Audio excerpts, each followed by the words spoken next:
For beginners, it will change the way you see everything in your life. It will help you understand your flaws and fears better, and give you steps on how to get over them and make your life better in every way. You will see that mind and/or brain hacking doesn't always mean changing everything about who you are as a person. You'll start to see your flaws, which will help you figure out how to fix them. Many times, you may have even known what bad habits you have, but have failed to change them for the better. With the help of this book and its examples, you will be able to get rid of the bad parts of your personality, habits, routines, etc., for good. Changing your habits might be hard because it takes a long time to get rid of or start a habit and get used to it. You have to go through a number of steps in order to change your habits for good. Any part of your life that you want to change will work the same way. You might take longer to get there, but you will get there in the end. And that's what we all want, right? In everything we do, we all want to be great. People naturally want to be at the top of the food chain, that is, to be first. People might think of us as such as a species, at least in some ways, but as individuals, we always want to be the best and beat everyone else. That is not a bad thing in any way. So much progress has been made in technology in the last 20 years because of this. We make progress as a group, and some people do too. But wouldn't it be great if we all took a step forward and made the things that make us unique better? If every person fixed the bad things about their behavior, for example, no one would be able to hurt other people.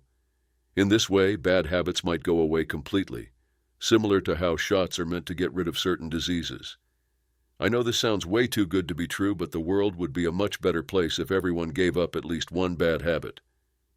I'm aware that some people are having a hard time with major issues like politics, climate change, threatened species, and so on. So am I.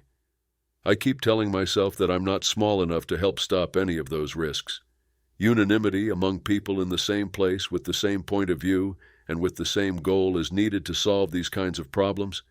It's really hard, but maybe one day we should work on getting better until then and encourage others to do the same, because small changes can lead to big ones.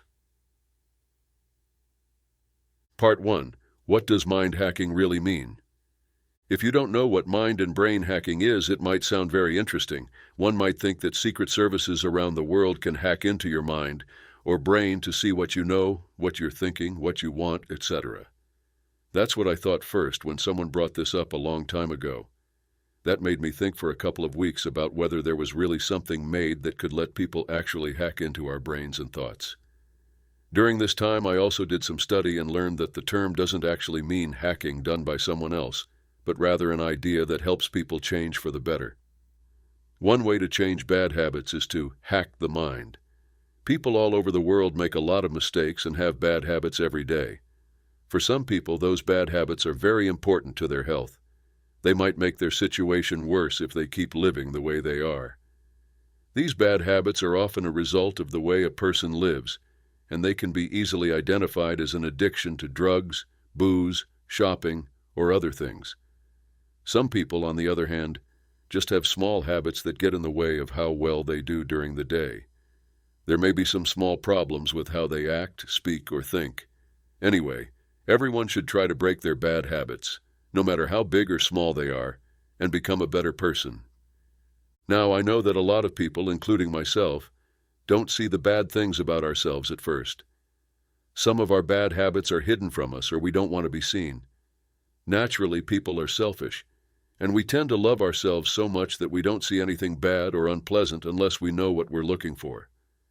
When it comes to other people, we do notice these behaviors or traits, but when it comes to ourselves, we almost always deny them.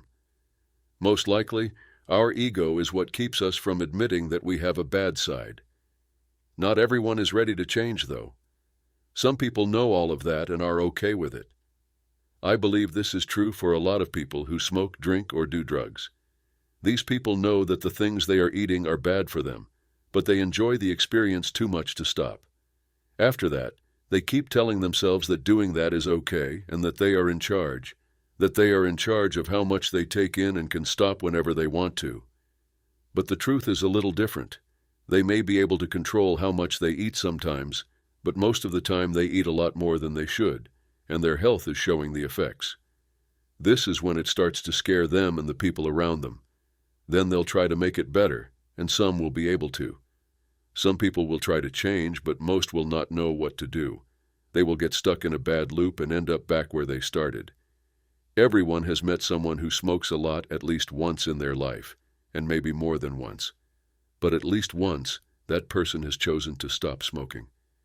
They did it for reasons, most likely related to their health, money, or something else. After doing pretty well for a few days, maybe even weeks or months, something bad happened. They took one more, the last one, because of something, or so they thought. Their move could have been caused by worry, memories, or something else. Once they lit another cigarette, there was no going back. They lit up even more than they did before after the first one, then the second, and then the third. It's clear that they fell into their own trap and were never able to quit smoking. That being said, this isn't the only thing that could happen in these cases, but it does happen a lot of the time. The behavior of violence is another one that needs to change right away. People around, violent people, and the person who does the violent behavior are both hurt by it. Let's take a quick look at domestic abuse as an example. In most cases, the guy of the house is the one who hurts other people in the house. Men are more likely to be violent to show they are in charge and keep the family in line. This is not a rule, but the data supports it. Violence can come in many forms, including words and weapons. Most of the time, verbal abuse is seen as a less severe form of abuse. However, comments and bad language can have a negative effect on a person's behavior, especially if the victim is a child, so it can have very bad effects on the victim's growth. Physical abuse, on the other hand, can leave marks that the victim may have to live with for the rest of their lives. The victims are going through some pretty bad physical abuse, which can also have bad effects on their health and character. Violence can have terrible effects on health and even kill people. This is something that everyone knows. This is the reason why most people don't choose to be violent in any situation. If you don't want to fight, there are other ways to solve your problems. Certain people, on the other hand, don't pause or even think about what might happen, and they use their hands to solve issues. These people are the ones who hurt others physically, no matter what made them act that way in the first place. Sometime they decide they can't keep hurting their family any longer. They say they're sorry, ask for forgiveness, and say they'll change. For a while, they hold their anger in. After a while, though, they start to doubt their ability to make things better or their authority, so they revert back to their old ways and keep hurting other people. This keeps going on. They keep changing and going back to being aggressive until they have no one left to hurt because their family has left them, or something terrible happens, and they are either punished by the authorities or determined to change. Chapter 2. Recognizing Bad Behavior and Bad Habits. There are a lot of cases of bad habits and actions that all of us have. It's pretty hard to tell some of them apart. For sure, we may know about habits like the ones above that aren't good, and we may have been looking for a way to fix our problems for a while now. But there are also habits we don't even know we have, and we need help from the people around us to break those. The person needs to be unbiased. When someone looks at a problem from their own point of view, they are more likely to make reasons and not be hard on themselves. They will always think this isn't a big deal and that they can change whenever they want for the same reason. They also think the problem isn't theirs and point the finger at other people, etc. In addition, they often fight others to protect themselves. In this case, I'm sure everyone has been there, maybe on one side or the other at some point, or maybe on both at different times. In any case, there are two people involved, either friends or family. They both have bad habits that make other people mad. They always feel like they know everything and talk about it even when no one asks them what they thought. Because of how angry the other person is with their behavior, they have chosen to approach them and tell them to stop. They do it, and at first the first person is surprised. But then they think of a problem the other person has and tell them. They start to fight about how the other person is usually scared to speak up because they don't feel safe. And the other person starts to feel unsafe again, so they pull away, which is a big problem. Everyone should be able to and ready to own up to their flaws. It's important for people to realize that they are weak and that they make mistakes. It is normal to make mistakes, and it is also normal to be able to admit and accept those mistakes. We can only move on and fix our mistakes if we tell ourselves we were wrong. Imagine that a mechanical engineer is planning and building a machine. While they are working, they forget to do something. In the end, it looks like the mistake they made will either take more time and effort to fix, or they can leave it the way it is and risk hurting or killing the next owners. It seems like the right thing to do to own up to your mistake and fix it, no matter how long it takes or how tired you are. Anyone else would do that because the people who trusted him with their lives or property are in danger. In the same way, everyone should always try to be better, no matter how big or small their problems are. Breaking up with someone is only possible if they choose to do so. Yes, I know that many things that happen to us are out of our hands, but there are also many things that we can change about our lives that we choose not to, because we are too lazy, or believe that it won't make a difference. Allow me to give you another example of this. Daily habits. It doesn't matter what kind of life someone has. Most people like having habits. Of course, some people don't have them and just live their lives as they please. People in this group think it's the same if they wake up early, do their morning routines, exercise, breakfast, coffee, etc., and then go about their day, work 9-1-5 or something similar. But if they stay up late, they have a hard time waking up in the morning, are rushed to get ready for work, and are exhausted when the day is over. These people can stay up late at night after getting clean, and the circle keeps going. On the contrary, our lives are structured in ways that we are aware of, no matter what our daily habits are. The difference between the two, though, is in the good things that change brings. If you plan your day carefully, you'll have plenty of time to unwind and enjoy the day with family, friends, or even by yourself. This will likely make you happier and give you more energy. But if you don't plan your day, you'll be rushing around trying to get everything done, and you might not always be able to because you aren't organized enough. Because of all the mistakes you experience every day, you will feel down and have less energy and drive. You will also probably feel more anxious and stressed. You will think that you can't change anything, and that if you do try, you will probably fail. Because of past mistakes, you feel like you might fail at everything you try in the future. These feelings make you so low on confidence that you doubt your ability to reach your goals. If someone has these kinds of worries, they don't even try to make a change because they have lost faith in themselves. It's okay to dream, though, and everyone should keep working toward their goals. The things that go wrong are just lessons that help us become better people every day. Keep in mind that every event, good or bad, should only serve as a lesson for reaching future goals. Both wins and mistakes can teach us a lot. To be honest, no one has never failed at something in their life. You should get back up, dust yourself off, and try again if you fall. That is the best advice I have ever heard. It makes you want to do great things. Just remember that no one learned to walk without falling down. But they all tried again and again. To be successful at anything you set your mind to, all you need is drive and determination. Because of this, everyone needs to know that one quick and easy way to hack the mind and brain. It is very important for our health. We can reprogram our brains, change our actions, and alter our thoughts if we can figure out what's wrong. Not only does this process involve figuring out what the problem is, but it also involves making changes to yourself so that you can do better and be happy. This is true not only for a person's attitude, but for any other trait you can think of. You can improve your memory, your mental and physical abilities, your emotions, your attitude, and many other things by using these methods. You can basically change anything you think you need to. All you have to do is use these strategies, and you will definitely be successful. This whole process will be explained in the next part, so you can follow along and enjoy becoming a better person. Chapter 3. How to change the way your mind works. Whoa, is it even possible to reprogram your brain? I'm sure most of you asked.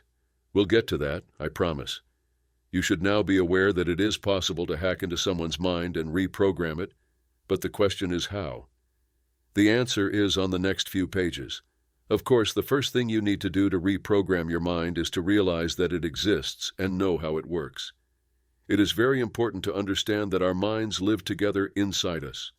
Our 5 organs, or more specifically, their sensors, let us know things. That's why we can see, hear, smell, taste, and touch.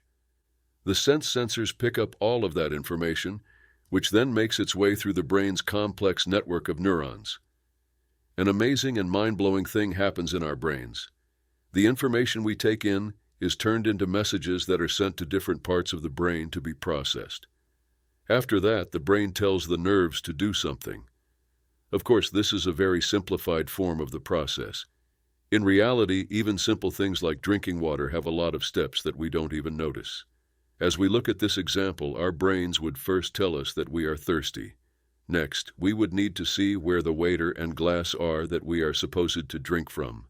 Finally, we would be told to go to those places, get a glass, pour water into it, tilt it so that we can drink, and then start drinking. We can add all the different kinds of information that go into this, like confirming the spatial information, directions, the fact that we are carrying a glass and not a plate through touch and sight, hand-mouth alignment, and so on. Everything that needs to be known goes from the sensors to the brain and back again, so that the best result can be found. That being said, we could go into a lot more depth, but I think this is enough to show how our minds work. If we look at an example of this, we can see that our minds have very complicated software built into them. Our mind is the program, and it's already stored in our brains, which makes it easier to do different things. Can we picture what's in our minds? Allow us to pause and picture it for a moment. A lot of people I talked to had different ideas about how their thoughts worked.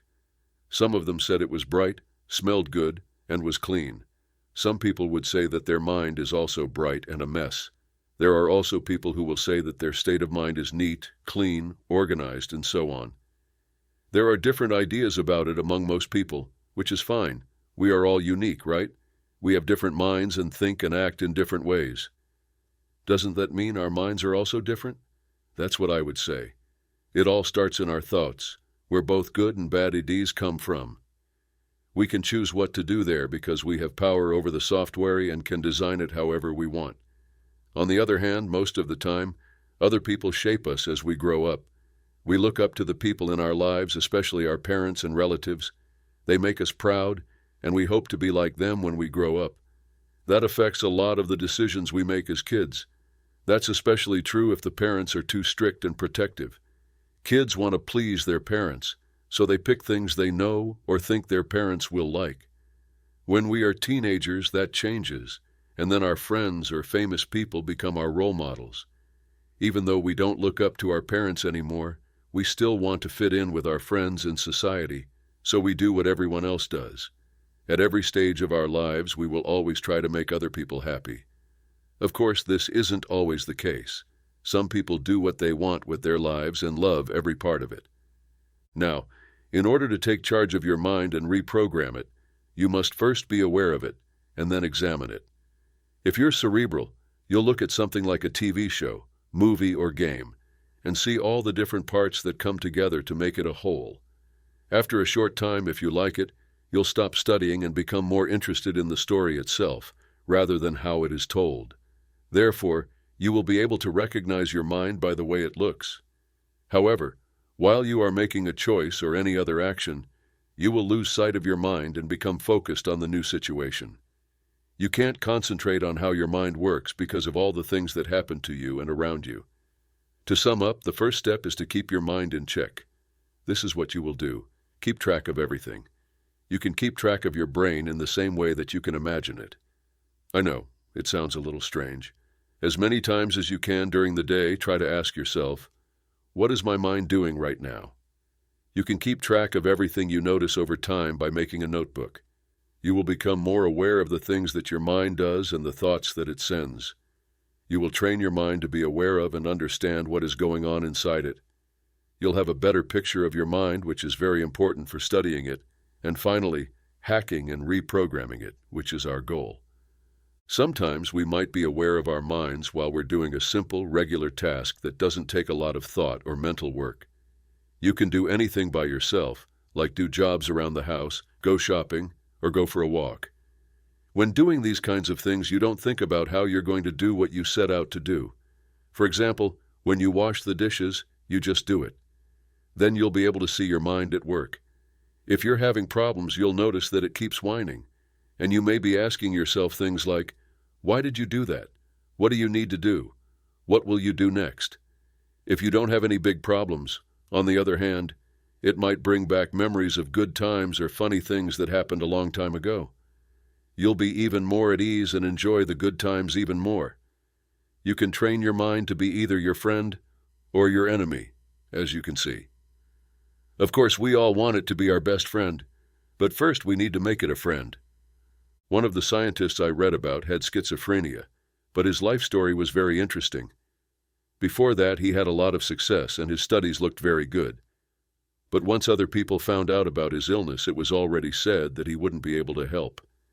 And how could he help science if he kept making up stories about things that couldn't happen? He kept having different ideas about what was going on. He believed that aliens were talking to him, that secret agencies were after him and other things.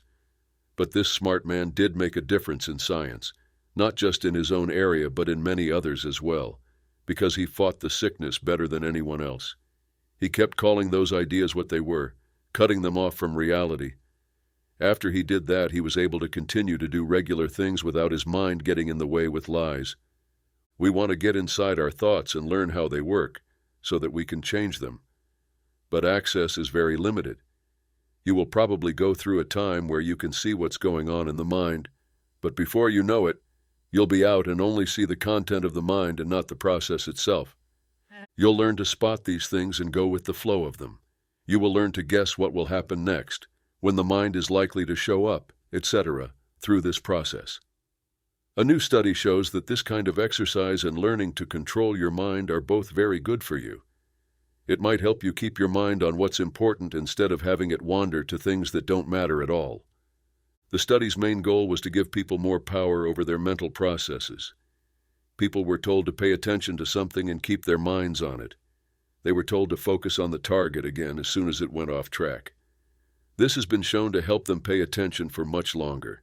They learned how to do this over a certain amount of time, and when they were tried again, they showed that they could stay focused on something even though there were many distractions. The subjects' brains were reprogrammed to stay more focused on something which can help them in school, at work, and in everyday life. Thinking is another skill that everyone will find useful in their life.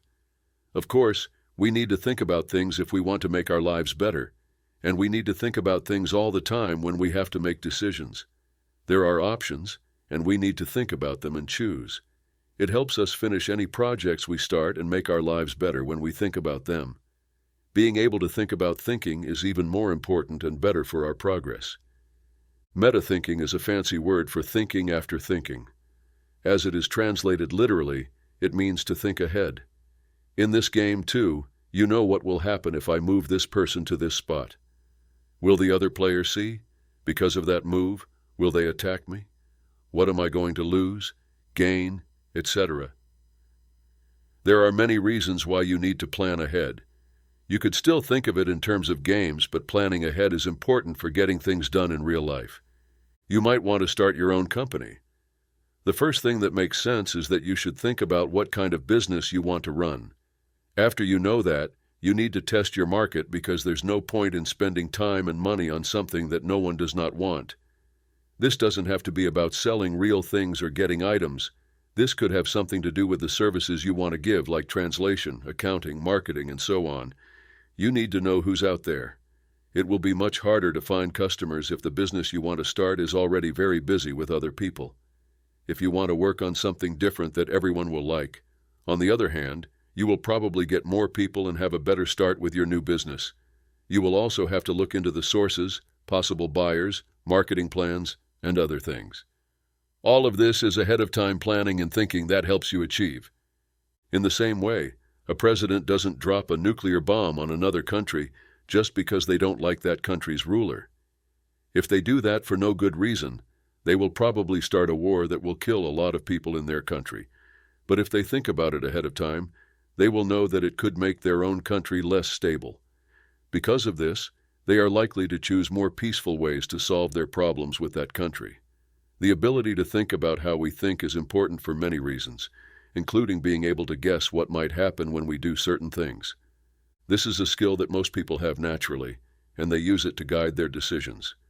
There are, however, very few people who truly know about these skills. Now that you know about them, it would be a shame not to make them better so that you can make better decisions for yourself and others in the future. Chapter 4. Moving from being distracted to being focused. Being able to catch your mind before it wanders off from what's important is key to getting it back on track with your thinking and meta-thinking. Your mind likes to play tricks on you. So, you'll enjoy doing what you usually do, but your mind will stop you and start thinking about other things that aren't important at that moment. You will notice that you are not thinking about what you usually do.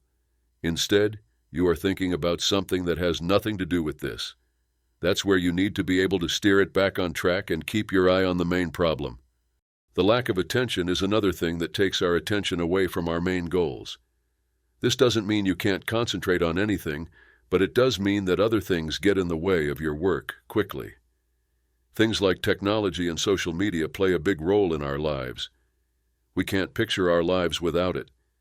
I could and would love to separate myself from everything, but there's always a but. We can't do that because our jobs and, by extension, our lives depend on it. We use technology to talk to each other more often than we do in person. We're so used to these ways of life that we can't live without checking our phones for news and texts. Checking and looking at our screens all the time would surprise us if we found out how long we spend scrolling through the news. Okay, let's go back to the distractions. The kind of delay we just talked about is related to your mind trick. Every time we do something, our minds keep telling us to stop and check our texts or the news. We will look at our screens all the time, which will take our attention away from what we were doing. But our mind is set on using technology to confuse us, and most of the time, it works. We could avoid this kind of distraction by turning off the alerts when we need to focus on something else and teaching our thoughts to ignore them. We can also keep track of how often these kinds of things happen and see if they change over time. If you keep teaching your mind not to be drawn to it, it should change. You will not get any results, though, if you are only keeping track and not doing anything to keep from losing the attention. Once we know what made us not pay attention and think about something that wasn't important, we should do our best to get rid of those distracting things from our surroundings. As we already said, there are some ways of thought that we are always stuck in. If we're afraid of failing, we won't even try, which means we'll fail again after failing to try, etc. The same is true for smoking and other things we already mentioned. We have to get rid of these bad loops in our minds. The reason for the removal is easy to understand. You need positive loops that will encourage you to succeed instead of fail. You've probably heard of the law of attraction. There are a lot of people who believe it, so it might not be true. It basically means that if you are positive and hopeful, you will attract positive people and situations. On the other hand, if you are negative and pessimistic, you are more likely to attract negative people and situations. For some reason, it might be true. I'm sure, though, that if you try to do something like stop smoking and keep telling yourself that you'll fail and finally start smoking again, you will most likely fail. You will probably be successful, though, if you start out positively and keep looking for reasons to stick with your plan. Your frame of mind is important. People who are set on doing something will get it done. If they don't feel safe enough and always have questions, they could easily get lost and lose faith, which would lead to failure. When we deal with those bad loops, we might get rid of them in different ways. It is important to get rid of negative loops in your mind so that you can start replacing them with positive loops that will help you move forward. Some mental health problems you may be having are linked to these bad loops. That being said, if something is bothering you or stopping you from doing something, you may be almost there. Now that you have a candidate, you can begin questioning them. You could think about why you feel that way. You get closer to finding the cause of a negative loop every time you ask the same question about the same thing that bothers you.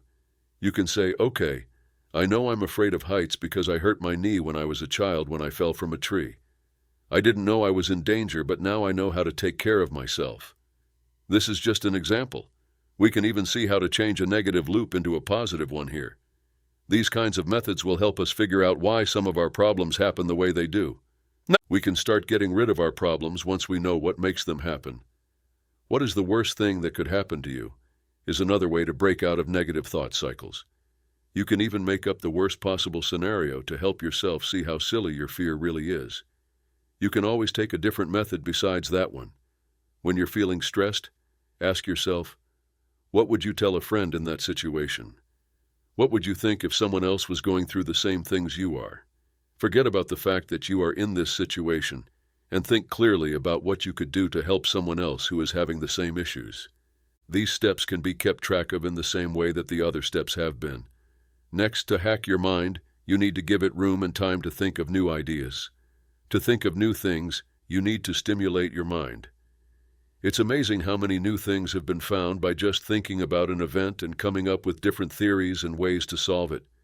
It's possible that you won't make a big finding, but there are little things that can make your life better, like switching from negative to positive thought loops. You will rethink your negative loops and come up with new positive loops or ways of thinking that will help you get your life back the way you always dreamed it could be. If you change the negative loops into positive ones, you will give yourself a chance to do well and move forward, no matter what your troubles were at the start. Imagine the best-case situation as a way to break out of negative loops and into positive ones. If you are always worried about the future of yourself or someone else, you need to break out of that negative loop by first picturing the worst thing that could happen. Then you will begin to train your mind to think positively. It will be hard for you to stop wondering what the best thing that could happen is as you do something. Then you can also think about the best thing that could happen in the next 5, 10, or 15 years. In that amount of time, where do you think you might end up? If you think about your bright future all the time, you will be happy and more driven to reach your goals in 5, 10, or 15 years. If you are negative and keep having questions about your plans for the future, on the other hand, you will probably fail because you don't believe in yourself. Let's use 2 kids as an example. They are both first-year medicine students who want to become doctors one day. One of them works very hard and is very responsible. It's clear that they care about their studies because they always turn in their work on time. There is a clear 10-year plan for them to finish school on time and work their way up to becoming surgeons. But they are always late to class because the other one also wants to be a doctor. Their homework is never done on time, and they are always whining. Other students can tell that they want to learn but are too lazy to do so. They are so lazy that they end up with a lot of work to do and tests to study for. They become more negative about their future because they believe they will not be able to finish all of their tasks and study for tests at the same time. This has made them sure that they are going to fail. After a while of trying to get everything done, they gave up on school and changed their plans. It doesn't always go this way, but when we give up, the river usually just pulls us away from the shore. The shore we wanted to go to is too far away, and the one the wind brought us to is not the one we planned to go to. Plans in the future are the same way. We will do things we didn't plan to do if we aren't focused and steady. When you look at yourself from a different angle, you might even notice some big mistakes you're making all the time but aren't aware of them. You can see what other people do that they maybe shouldn't, and if you step back enough, you might also be able to see some of your own mistakes. You might find this very hard because you have to think about yourself and what you do. Because you know why you did what you did, you will likely find a reason for every mistake you make. It's hard to stay neutral when things like this happen, but you are the best person to criticize yourself, so you are the one who can change something. You can work to get rid of or change problems into good things once you know what they are. Think about what people will say about you at your funeral as a follow-up to this idea. In the end, we will all face death. Then people talk about you, your personality, the good and bad things you did, and how much you meant to them, among other things. Plan out what you want to become. What do you want people to think about you? When you know what you want to become or what you want to achieve, you can use your attention to work toward that goal. Many people are strongly driven by the thought of death. Being aware that you will die one day makes you want to finish something you started or even start new parts of your life because you don't know what will happen. If you think you'll have time for that in 10 or 20 years, death can happen at any time, which is why we may want to do more because we all want to be known as good people who worked hard to reach their goals. No one in their right mind wants to be known as a thief, a bad person, or just a bad influence. Some people may not want to do anything, though, because they know they will die someday. They will lose their drive to do anything because they are too afraid of dying. But this doesn't happen very often.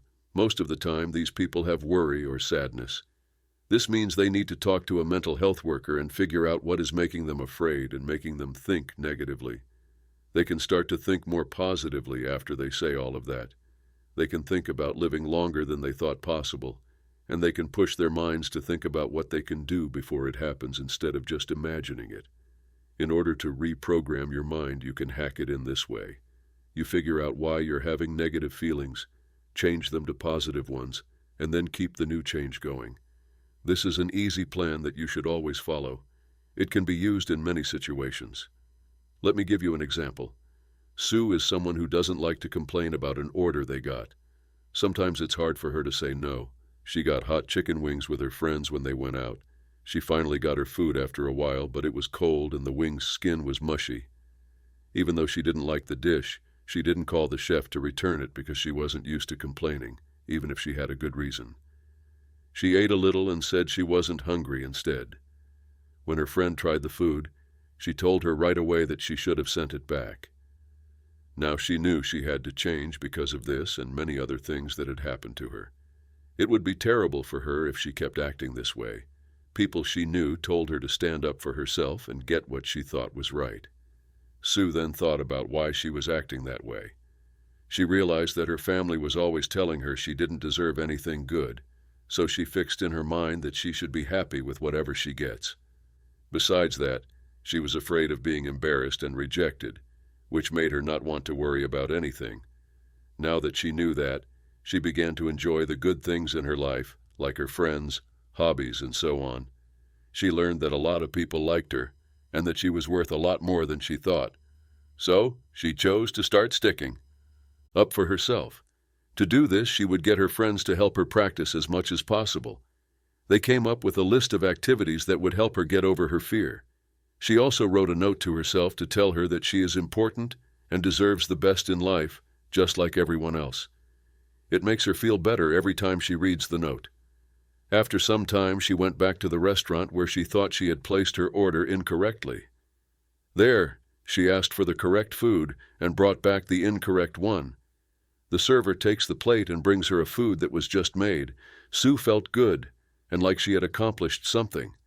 Because of how this made her feel, she is now strong enough to stand up for herself whenever she is treated badly in this way.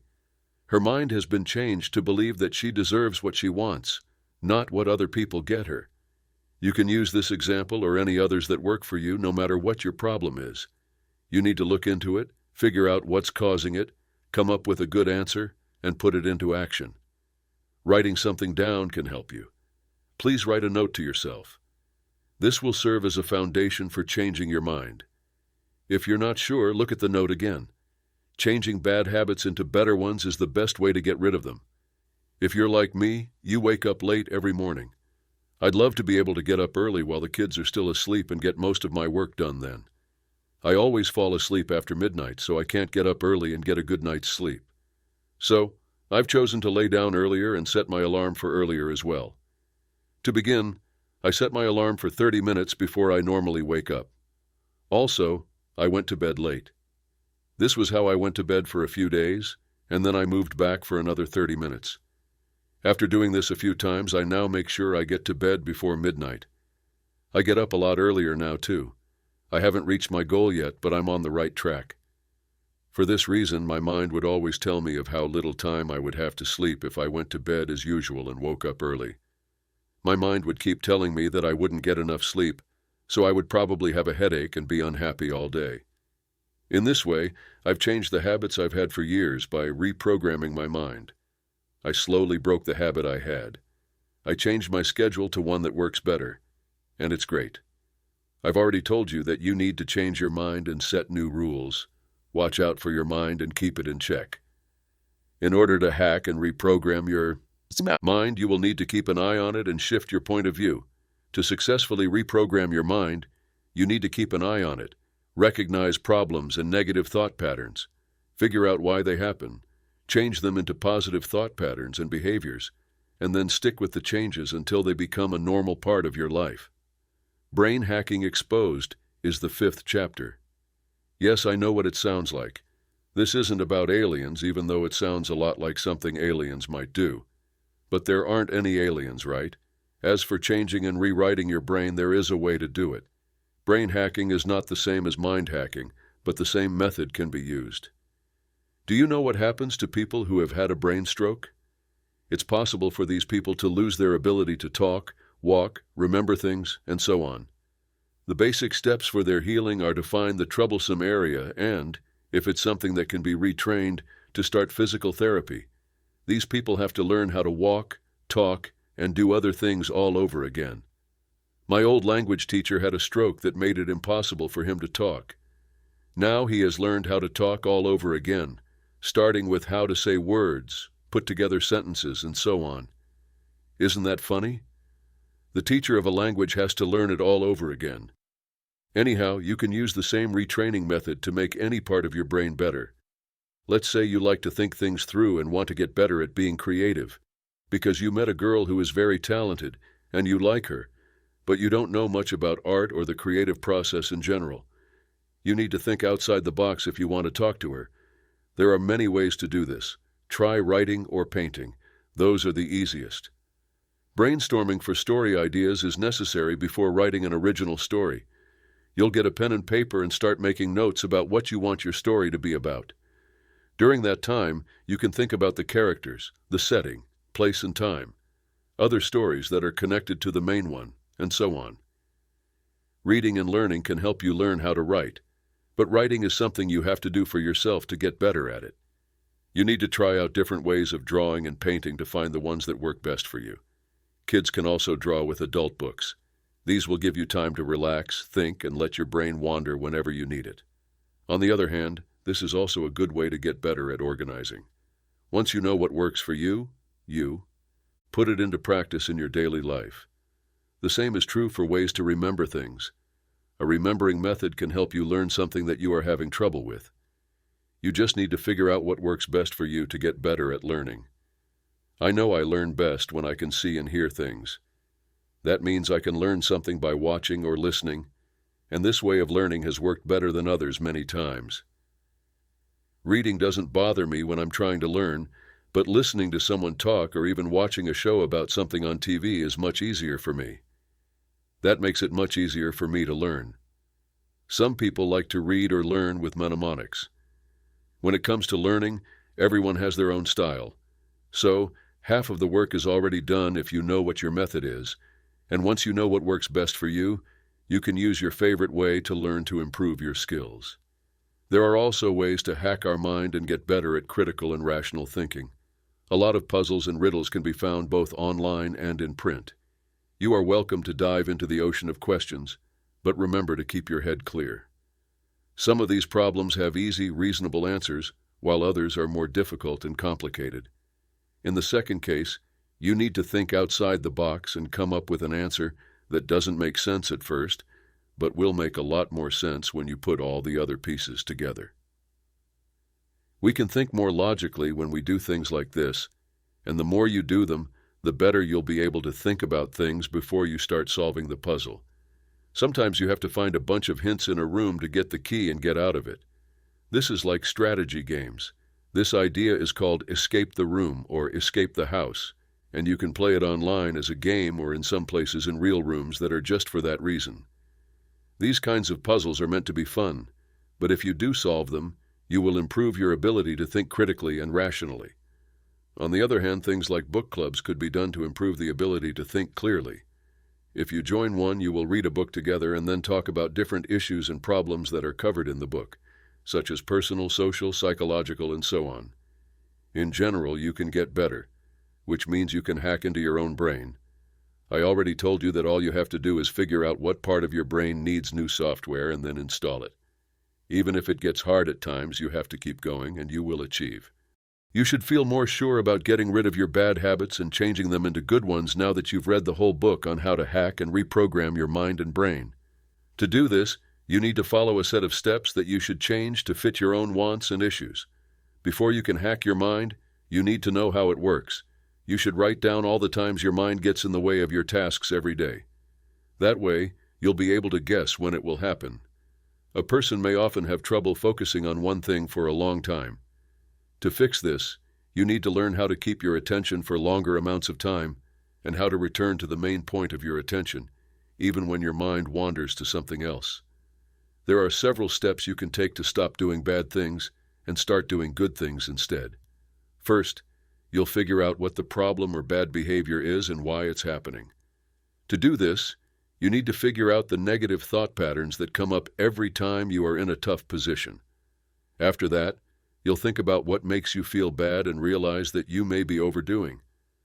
Then you need to make up your mind that you will stop doing that behavior and be strong about it for as long as you need to. You can do anything you set your mind to if you stick to your choices. Some people, though, believe they can hack their brains and make certain parts of their brains work better by making them work harder. I hope that this book made you think in general.